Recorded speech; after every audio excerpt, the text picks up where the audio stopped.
Error E821 on the PlayStation Store indicates a problem with payment processing.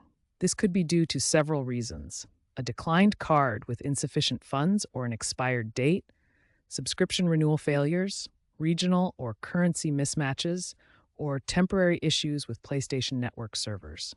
In short, something went wrong when your payment was being processed. Sony has been working to fix this, including a PSN firmware update that improved error handling. While digital wallets and cryptocurrencies are now supported, E821 is still common during peak times or in regions with unstable currencies. Knowing the cause is the first step to fixing it. First, verify that your payment information is up to date and has sufficient funds. Ensure your card hasn't expired and that your billing address matches your PlayStation Store region.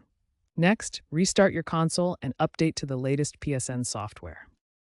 Clear your cache by signing out and back into your PSN account. Try using a different payment method, such as a PlayStation Wallet top-up card.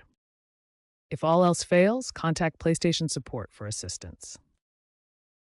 Also, check the PlayStation Network status page to see if there are any known outages. Statistically, self-troubleshooting resolves about 18% of these issues, so following these steps can often get you back to gaming quickly.